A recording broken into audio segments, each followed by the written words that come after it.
ከሰሞኑ የጠቅላይ ሚኒስትር አብይ አህመድ የምስራቅ አፍሪካ ጉዳዮች አማካሪ ሚኒስትር አቶ ጌታቸው ረዳና የብሔራዊ መረጃና ደህንነት አገልግሎት ኃላፊው አቶ ሬድዋን ሁሴን በጋራ አልጀዚራ ላይ ባወጡት ጽሑፍ ኤርትራ ምላሽ ሰጥታለች።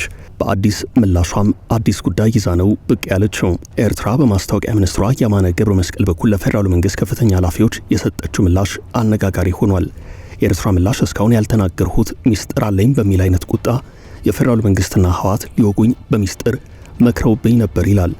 ይህ የኤርትራ ምላሽ የተሰጠው የፌዴራል መንግስት ባለስልጣናት ኤርትራና ህወሓት ጽምዶ የተባለ ጥምረት በመፍጠር ኢትዮጵያን ለመውጋት መዘጋጀታቸውን በመግለጥ የቃላት ጦርነት ውስጥ ባሉበት ሁናቴ ነው። ከዚህ ቀጥሎ ምላሹን በንጽጽር እንመለከተዋለን።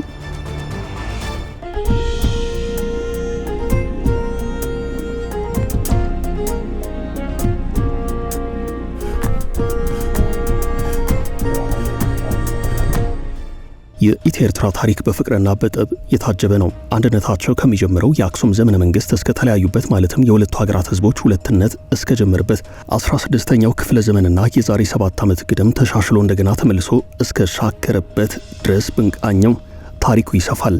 እንዲያም ሆኖ የቅርብ ጊዜውን የግንኙነት ታሪክ በወፍ በረር እንመልከተው።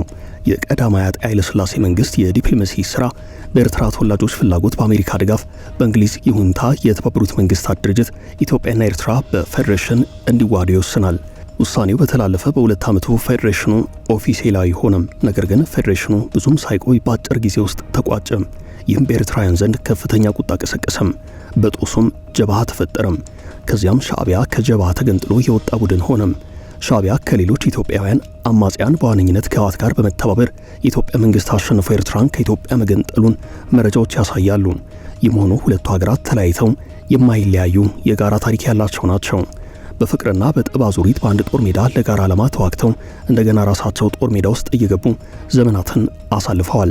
የዛሬ 7 ዓመት የኢትዮ ኤርትራ ፍቅር የታደሰበት ነበር ማለት ይቻላል። ነገር ግን በመሃል የትግራይን መንገድ ያገለለ ህወሓትን ኢላማ ያደረገ ጥምረት ነው ሲሉ የሚተቹት ቢኖሩም ዛሬ የተኮራረፉት ጠቅላይ ሚኒስትር አብይ አህመድና ፕሬዚደንት ኢሳያስ አፈወርቂ እጅ ለእጅ ተያይዘው ይሞጋገሱ ነበርም። በወቅቱ የህዝብ ለህዝብ ግንኙነቱ እጅጉን እንደተጠናከረ መታየት ጀመረም። ኤርትራና ኢትዮጵያ ጠብ ላይ በነበሩበትም ወቅት ቢሆን በርከት ያሉ ኤርትራውያን በኢትዮጵያ የመኖራቸው ጉዳይ ሳይታለም የተፈታ ነው። የመንግስት ለመንግስት ግንኙነቱ ሲሻሻል ደግሞ ይህ የህዝብ ለህዝብ ግንኙነት በአስመራና በአዲስ አበባ መካከል በአየርም በየብስም በአጭሩ የስልክ ሞገድም የነበረው ግንኙነት እንዲጠናከር አድርገም። የሁለቱ ሀገራት መንግስታት ገድላቸውን በጋራ በመተረክ ተመሳሳይ ገንዘብ ኖት በመጠቀም ኢትዮጵያ አሰብን በነጻ እንድትጠቀም በመፍቀድ የሁለት ሀገር አንድ ህዝብ ሆነው ትንሽ ቆይተዋል። ችግሩ ግንኙነቱ ፖሊሲ መር ባለመሆኑ ተመልሶ የሚለያይ ነው። ቀደም ሲል የነበረው የኢትዮ ኤርትራ ግንኙነት የሻከረው በህወሓትና ሻዕቢያ መካከል በነበረው ፉክክር ነው። ኤርትራ ባድመ የኔ ነው ብላ ወረራ ፈጸመች። ኢትዮጵያ በጦርነት ባድመን መልሳ ቀማች። ከዚያም ዓለም አቀፍ አሸማጋዮች ገቡ። የድንበር ኮሚሽን ተቋቋመና ባድመ ለኤርትራ ትገባለች ተብሎ ተወሰነም። ኢትዮጵያ ባድመን ይዛ ስትቆይ ለሁለት ተከፈለም። በዚህ መሃል ጦርነት አልባ ሰላም አልባ ዘመን በሁለቱ ህዝቦች መካከል ነበረም። ከዛም ኤርትራ ዝግ የሆነ ፖሊሲ ማራመድ ቀጠለች። ኢሳያስም አምባገነን መሪ ተባሉ። እንዲህ ያለ በኢትዮጵያ የፖለቲካ ለውጥ መጣም። ጠቅላይ ሚኒስትር አብይ አህመድ ወደ ስልጣን እንደመጡ የሄግን ውሳኔ አከብራለሁ ብለው ከኢሳያስ መንግስት ጋር ታረቁም። ፍቅር እንደገና መውደድ እንደገና ብሎ ጀመረም። የኢሳያስና የአብይ የሰላም እርቅ ለአብይ አህመድ የኖቤል የሰላም ተሸላሚነት፣ ለኢሳያስ አፈወርቂ ደግሞ ተፈላጊነትን ይዞላቸው መጣም። ሌላኛው የታሪክ ገጽ። አሁን ወደ ወቅቱ የኢትዮ ኤርትራ የቃላት ጦርነት አንድምታ እንምጣም። ኤርትራ የጠቡ መነሻ የሚባለውን ፕሪቶሪያን አስተባብላለች። እንደሚታወቀው በትግራዩ ጦርነት የኤርትራ ወታደሮች በስፋት ተሳትፈዋል። በጦርነቱ የኤርትራ ወታደሮች ከ55 እስከ 75 በመቶ የሚገመት ጥቃት መፈጸማቸው ይነገራል። ኋላ በጦርነቱ በህወሓትና በፌዴራል መንግስት የፕሪቶሪያው ስምምነት ሲቋጭ አብረው ከዘመቱት መካከል አንዷ የነበረችው ኤርትራ አኮረፈች። በአሁኑ ምላሽ ግን ኤርትራ ይህን ኩርፊያ አልተቀበለችውም። አንዳንዶች የኤርትራ ምላሽ በሌላ የታሪክ ገጽ የሚጻፍ የአዲስ ትርክት ምልክት አድርገው እየወሰዱት ነው። ኤርትራ ምላሽ የሰጠችው አቶ ጌታቸው ረዳና አምባሳደር ሬድዋን ሁሴን ኢትዮጵያ ዳግም ወደ ጦርነት መመለስ የለባትም በሚል አውድ በአልጀዚራ ላይ በጋራ ባወጡት ጽሑፍ ነው። ሁለቱ የፌዴራል መንግስት ከፍተኛ ኃላፊዎች ኢትዮጵያን ወደ ጦርነት የሚከት አካል በይፋ አስጠንቅቀው ነበረም። ማስጠንቀቂያ ከተሰጣቸው መካከል ኤርትራ አንደኛዋ ናት። ህወሓትም በጽምዶ ጥምረት አብሮ ስሙ የሚነሳ ነው። ጌታቸውና ሬድዋን በ2022 የፕሪቶሪያው ድርድር ወቅት አስተናጋጆቹ ይጣላሉ ብለው በጥብቅ ጥበቃ ለይተዋቸው ነበርም። ነገር ግን ሁለቱ ቡድኖች በጨዋነት ተነጋግረው ከእንግሊዘኛ ይልቅ በአፍ መፍቻ ቋንቋቸው በአማርኛ በቀጥታ በመግባባት የጋራ መፍትሄ ላይ ደረሱም።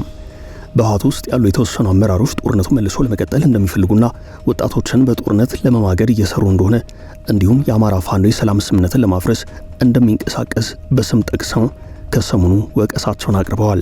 የኤርትራው ፕሬዝዳንት ኢሳያስ አፈወርቂ ደግሞ የኢትዮጵያ ሞት እንደሚፈልጉና የሀገሪቱን ሰላም ለማደፍረስ የተለያዩ አማጽያንን መደገፋቸውን ገልጸዋል። የፕሪቶሪያው ስምምነት ፍጹም ባይሆንም ጠመንጃዎችን ዝም ያሰኘ በመሆኑ ለአንድ ሙሉ ትውልድ መጥፋት ደንታ የሌላቸው አካላት ሀገሪቱን ዳግም ወደ ጦርነት አዘቅት ሊመልሷት ሊፈቀድላቸው አይገባም ብለዋል።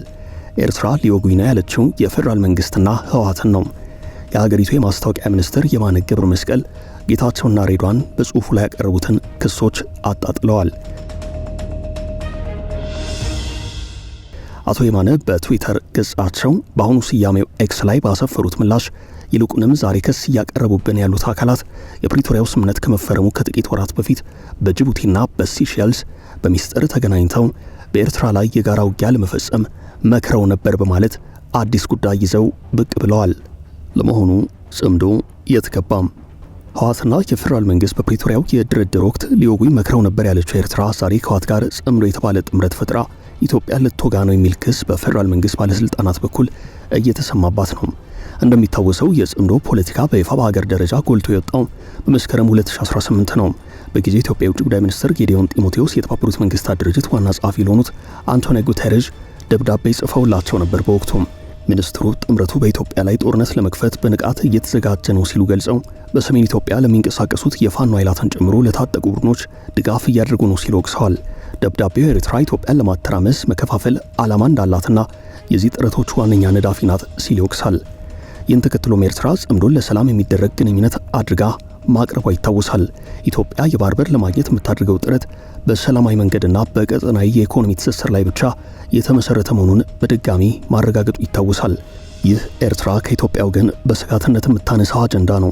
ኤርትራ ደግሞ በጽምዶ ጉዳይ የሰጠችው ምላሽ አለም። የተባበሩት መንግስታት ድርጅት የኤርትራ ቋሚ መልእክተኛ መስሪያ ቤት ባሰራጨው ሰነድ ግንቦት 24 ቀን 2018 ዓ.ም በተጻፈው ደብዳቤ የኤርትራ መልእክተኛ መስሪያ ቤት ጽምዶን ሰላም የተሰኘውን ሐሳብ በማህበረሰብ ደረጃ የተመሰረተ የሰላም ተነሳሽነት ሲል ገልጾታል።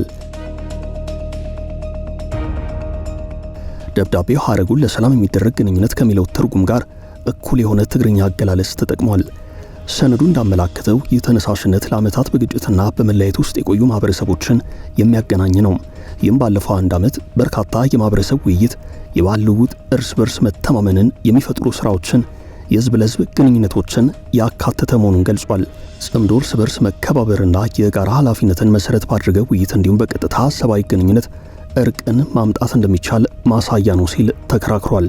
ጽምዶ ከቅርብ ጊዜያት ወዲህ ከኤርትራና ከህወሓት ባለፈ ሌሎች ኃይላትንም በማካተት ሂደት ላይ መሆኑ ሲዘግብ ቆይቷል። የዚህ ስብስብ በኢትዮጵያ መንግስት ባለስልጣናትና የቀድሞ የህወሓት አመራሮች ማለትም ከነደብረጽዮን ገብረ ሚካኤል በተቃራኒው የቆሙት የትግራይ ኃይላት ኢትዮጵያን ለመውጋት የተዘጋጀ ኃይል በማድረግ በሰሜን ኢትዮጵያ ሌላ ዙር ጦርነት የሚፈጥር ነው ብለው አቋም ይዘውበታል። በጉዳዩ ላይ በተከታታይ የሚወጡ መረጃዎች እንደሚያመላክቱት ከሆነ የኤርትራው ፕሬዝዳንት ኢሳያስ አፈወርቂ እጆች በነደብረጽዮን የህወሓት ክንፍ ላይ ከአዋጅ ግልበጣ እስከ ሳዋ አይነት ተቋማት በትግራይ እስከ መክፈት ከመድረሱም በላይ የኤርትራ ጄኔራሎች በትግራይ እንዳሻቸው ወጣ ገባ እንደሚሉ ዘገባዎች ያሳያሉ። በደብረጽዮን ገብረ ሚካኤል የሚመራውና የትግራይ ክልል ጊዜያዊ አስተዳደርን በማፍረስ ስልጣን የያዘው የክልሉ አስተዳደር አስገዳጅ ወታደራዊ መልመላን የሚደነግግና ማዕከላዊ ኮማንድ ፖስት የሚያቋቁም አዋጅ በማዘጋጀት ወደ ጦርነት እያመራ ያለው ጽምዶ በሚለው ጥምረት ስር ነው። ደብረጽዮን ገብረ ሚካኤል የሚመሩት የህወሓት ክንፍ ከህዝብ ጋር የሚያጋጨውን አዋጅ አጽድቆ ለመተግበር እንቅስቃሴ ላይ ያለው በኤርትራ ምክር ተመርቶ ነው ይላሉ የህወሓት ተቃዋሚ ኃይላት። ህጉ በክልሉ ያለውን ነጻነት ሊያጠፋው ይችላል ተብሏል። ህወሓት አዋጁን ከኤርትራ እንደቀዳው ሌላኛው ማሳያ ተብሎ የተጠቀሰው የትግበራ ሂደቱ ነው። ህወሓት የሚሳካለት ከሆነ ከዚህ በኋላ የትግራይ ወጣቶችን ልክ እንደ ኤርትራ ወጣቶች ወደ ትምህርት ቤት ሳይሆን ወደ ወታደራዊ ካምፕ ሊወስዳቸው ይችላል። በአሁኑ ሰዓት የትግራይ ወጣቶች ልክ እንደ ኤርትራ ወጣቶች እየተሰደዱ ነው። ይህም በትግራይ ጦርነት ሊቀሰቀስ ይችላል የሚለውን ስጋት የሚያሳይ ነው። ጽምዶ የተባለው የህወሓትና የኤርትራ ጥምረት ከኢትዮጵያ መንግስት ጋር ለመዋጋት ዝግጅት ማድረጉ እየተዘገበ ነው። እነ ጌታቸው ረዳና ሬድዋን ሁሴን በሰሞንኛው ጽሑፋቸው ህወሓት በፌዴራሉ መንግስት ላይ ጦርነት ለማወጅ እየተንቀሳቀሰ ነው ሲሉ ወቅሰዋል። በጽምዶም ሆነ በትግራይ ፖለቲካ ከጀርባ በዋና ዘዋሪነት ስሟ የሚነሳው ኤርትራ ደግሞ ህወሓትና ብልጽግና እኮ በአንድ ወቅት ሊወጉኝ መክረውብኝ ነበር ስትል በአዲስ አነጋጋሪ ጉዳይ ብቅ ብላለች።